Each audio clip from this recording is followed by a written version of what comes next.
ছোটবেলা থেকেই আমার অনেক স্বপ্ন ছিল, লেখাপড়া করে অনেক বড় চাকরি করব, মানুষের মতো মানুষ হব। কিন্তু ভাগ্যের কি পরিহাস! আমার বয়স যখন 10 বছর, তখন আমার বাবা মারা যান।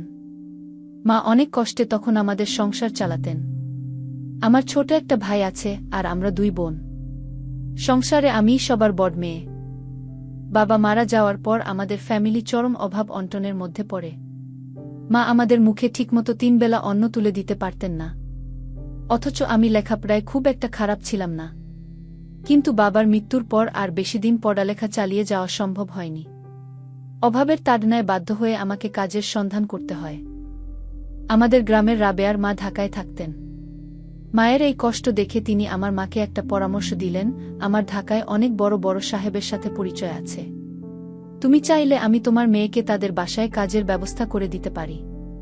তারা ভালো টাকা বেতন দিবে, ভালো ভালো খেতে দিবে, ভালো জামাকাপড় দিবে। অভাব অনটনের সংসারে আর কত কষ্ট করবা? মায়ের কষ্ট দেখে এবং সবার মুখে হাসি ফোটাতে আমিও অন্যের বাসায় কাজে যেতে রাজি হয়ে গেলাম। তারপর রাবেয়ার মা ঢাকার সেই সাহেবের সাথে মোবাইল ফোনে কথা বলে নিশ্চিত হলেন। সাহেব বললেন, হ্যাঁ রাবেয়ার মা, আমার ম্যাডাম অসুস্থ, বাসায় রান্নাবান্না ঠিকমতো হয় না। ছেলেমেয়েদের খাবার দাবারের খুব অসুবিধা হচ্ছে। একটা কাজের মেয়ে হলে ভালোই হয় কি? ফোনে কথা শেষ করে রাবেয়ার মা আমার মাকে বললেন, আমি দিলরুবা খানের কাজের ব্যবস্থা করে ফেলেছি। এখন তোমরা রাজি থাকলে আগামী শুক্রবারই তাকে নিয়ে ঢাকা চলে যাব। অবশেষে মা আমাকে বিদায় দিলেন। বাড়ি থেকে জীবনের প্রথম ঢাকায় আসলাম। গাড়িতে বসে মা, বাবা আর ভাই বোনের স্মৃতির কথা মনে করে অনেক কাঁদলাম। ঢাকায় পৌঁছে রাবেয়ার মা আমাকে একটা বড় বিল্ডিংয়ের 6 তলায় সাহেবের বাসায় নিয়ে গেলেন। তিনি সাহেবকে দেখিয়ে বললেন, হেলন বাবু, এই দেখুন আপনার বাসার কাজের মেয়ে নিয়ে এসেছি। মেয়েটি বেশ চঞ্চল। রান্নাবান্না থেকে শুরু করে থালা বাসন মাজার সব কাজই পারে। হেলন বাবু লোকটি অনেক সুন্দর এবং হ্যান্ডসাম ছিলেন। প্রথম দিন তিনি আমার দিকে কেমন যেন এক অদ্ভুত দৃষ্টিতে চেয়ে রইলেন। তার চাওয়া দেখে মনে হচ্ছিল মনে অন্য কোনো মতলব আছে। তিনি আমাকে জিজ্ঞেস করলেন, কি নাম তোমার? আমি বললাম, স্যার, আমার নাম দিলরুবা গু। তখন সাহেব বললেন, বাহ, বেশ সুন্দর নাম তো তোমার। তা তুমি কি কি কাজ পারো? আমি বললাম, রান্নাবান্না খুব ভালোভাবেই পারি স্যার গু। তখন সাহেব আমাকে বললেন, দিলরুবা, তুমি আমাকে স্যার বলবা না, আমাকে খালুজান বলে ডাকবা। আমি বললাম, আচ্ছা ঠিক আছে গি। তারপর রাবেয়ার মা আমাকে খালুজানের বাসায় রেখে চলে আসেন। খালুজান একটি কোম্পানির বড় পোস্টে চাকরি করতেন। শুক্রবার ছিল তার সাপ্তাহিক ছুটি। আমি প্রথম দিন থেকেই কাজ শুরু করে দিই। প্রথম দিন আমার কাজ দেখে তারা অনেক খুশি হলেন এবং খালুজান আমার কাজের খুব প্রশংসাও করলেন। পরের দিন খালুজান মার্কেট থেকে আমার জন্য কিছু ভালো ভালো জামাকাপড় কিনে আনলেন। আমি জীবনেও কখনো এমন দামি কাপড় পরি নাই। তবে জামাগুলো দেখতে বেশ ছোট ছোট মনে হচ্ছিল। আমি বললাম, খালুজান, এরকম ছোট ছোট জামাকাপড় আমি পরতে পারবো না, আমার লজ্জা লাগে। আমি গ্রামে বড় হয়েছি, সেখানে বড় বড় জামাকাপড় পরেছি। খালুজান বললেন, আরে মা, একটু স্মার্ট হওয়ার চেষ্টা করো। তুমি আমার বাসায় থাকো। আমার বাসার কাজের মেয়েরাও আমার মেয়ের মতোই। তাই তোমাকে আরও স্মার্ট এবং সুন্দর হয়ে থাকতে হবে। আর শোনো দিলরুবা, আমার বাসায় প্রতিদিন উচ্চপদস্থ গেস্ট আসেন। তাদের সামনে তুমি সবসময় সাজগোজ করে থাকবা। আমরা তো তোমাকে কাজের মেয়ে মনে করি না, নিজের মেয়ের মতোই মনে করি গিয়ে।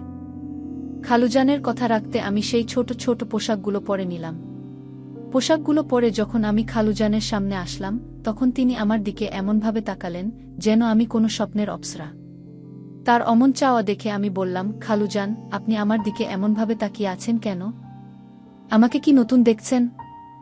খালুজান বললেন, না মা, তোমাকে নতুন দেখছি না, দেখছি তোমাকে কত সুন্দর লাগছে। তুমি কত সুন্দর একটা মেয়ে। তুমি যদি পড়ালেখা করতে পারতে, তবে ভবিষ্যতে অনেক বড় কিছু হতে পারতে গু। আমি দীর্ঘশ্বাস ফেলে বললাম, খালুজান, আমার পড়ালেখার খুবই ইচ্ছা ছিল। কিন্তু হঠাৎ বাবা মারা যাওয়ায় আমার স্বপ্ন দুঃস্বপ্ন হয়ে গেছে গু। তখন খালুজান বললেন, আচ্ছা দিলরুবা, তুমি কি আবার পড়ালেখা করতে চাও? আমি যদি তোমাকে স্কুলে ভর্তি করে দিই, তবে বাসার টুকিটাকি কাজের পাশাপাশি অবসর সময়ে পড়ালেখা করতে পারবা? আমি আনন্দিত হয়ে বললাম, জি খালুজান, অবশ্যই পারব। আপনি যদি আমাকে একটু হেল্প করেন।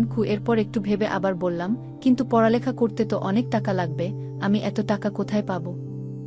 খালুজান বললেন, দিলরুবা, তুমি টাকার চিন্তা করো না, আমি তোমাকে সবকিছু দেব, তুমি শুধু আমাকে একটু এইটুকু বলেই খালুজান হঠাৎ থেমে গেলেন। আমি বললাম, খালুজান, একটু কি? কিন্তু খালুজান চুপ হয়ে গেলেন। কি যেন ভেবে হঠাৎ কোনো একটা কাজের বাহানা দিয়ে সেখান থেকে চলে গেলেন। আমি তখন বুঝতেই পারিনি যে ওই একটু শব্দটা দিয়ে তিনি আসলে কি বোঝাতে চেয়েছিলেন। সেই রাতে আমি যখন আমার রুমে ঘুমিয়েছিলাম, আধো ঘুমের মধ্যে হঠাৎ অনুভব করলাম রাতের অন্ধকারে কেউ আমার রুমে প্রবেশ করে আমার শরীরের স্পর্শ পাওয়ার চেষ্টা করছে। ভয়ে আমি লাইট অন করতেই দেখি সামনে খালুজান দাঁড়িয়ে।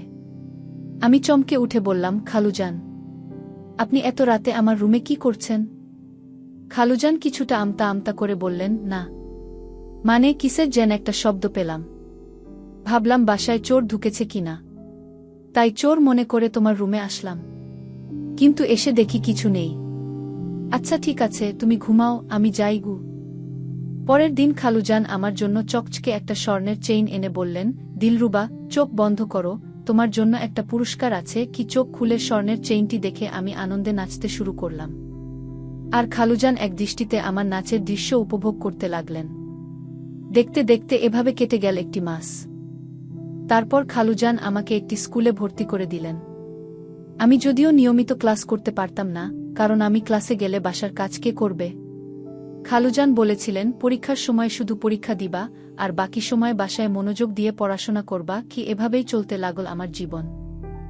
হঠাৎ একদিন রাত 12টার সময় খালুজান আমাকে তার রুমে ডেকে নিয়ে বললেন, দিলরুবা, তোমার সাথে আমার কিছু গুরুত্বপূর্ণ কথা ছিল।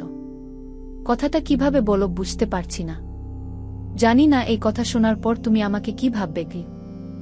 আমি সরল মনে বললাম, খালুজান, আপনি নিঃসন্দেহে বলেন, আমি আপনার সকল কথা রাখার চেষ্টা করব। আপনি আমার জন্য যা করেছেন, যেখানে আমি দুবেলা খেতে পেতাম না, সেখানে আজ আপনার জন্য আমার এই রাজকীয় অবস্থান। আপনি তো আমাকে নিজের মেয়ের মতোই ভালোবাসেন।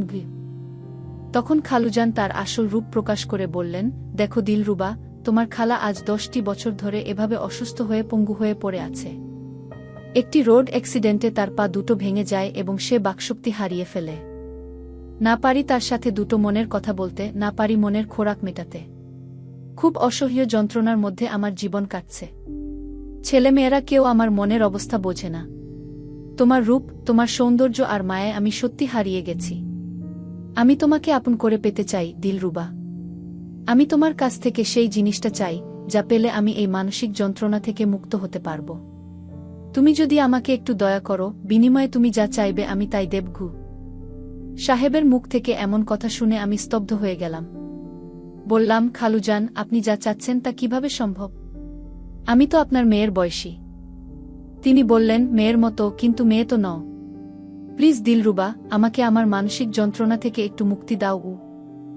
আমি তখন এক চরম ধর্মসংকটে পড়ে গেলাম। মনে মনে ভাবলাম, বাবার মৃত্যুর পর অভাব কি জিনিস তা আমি হারে হারে টের পেয়েছি। এখন এই রাজকীয় জীবন, আরাম আয়েশ, গহনা, সবকিছুতেই আমি খুব শান্তিতে আছি। যদি খালুজানের প্রস্তাবে রাজি না হই, তবে তিনি আমাকে বের করে দেবেন। আবার আমাকে না খেয়ে কষ্ট করতে হবে। এই অভাবের ভয়ে এবং মোহের টানে পড়ে আমি খালুজানের সেই অনৈতিক প্রস্তাবে রাজি হয়ে গেলাম, যা ছিল আইন, ধর্ম এবং সমাজ বহির্ভূত। বন্ধুরা, প্রায় দীর্ঘ 2টি বছর পর আমি আমার ভুল বুঝতে পেরেছিলাম। কিন্তু তখন বুঝতে পারলেও আর কোনো লাভ ছিল না। আমার জীবনের সবচেয়ে দামি সম্পদ আমি হারিয়ে ফেলেছিলাম। আমি তাকে অন্ধের মতো বিশ্বাস করেছিলাম, আর সেই বিশ্বাসের সুযোগ নিয়ে সে আমাকে ইমোশনাল ব্ল্যাকমেইল করে আমার সবকিছু কেড়ে নিয়েছিল। পরবর্তীতে আমি সেই পাপের আস্তানা এবং কাজ ছেড়ে একেবারে চলে আসি। আজ অতীতের কথা চিন্তা করলে আমার বুক ফেটে কান্না আসে। সেই বেদনাদায়ক দৃশ্যগুলো আমাকে প্রতিনিয়ত পিষ্ট করে। প্রিয় বন্ধুরা, পরিশেষে তোমাদেরকে আমি একটি কথাই বলবো, তোমাদের চলার পথে অনেক মানুষের সাথে পরিচয় হবে, বিভিন্ন ধরনের সম্পর্ক তৈরি হবে। কিন্তু কাউকেই তোমরা অন্ধের মতো বিশ্বাস করে তাদের মিষ্টি মিষ্টি কথায় নিজেদের বিলিয়ে দিও না, যার জন্য সারাটি জীবন অনুশোচনায় পড়তে হয়।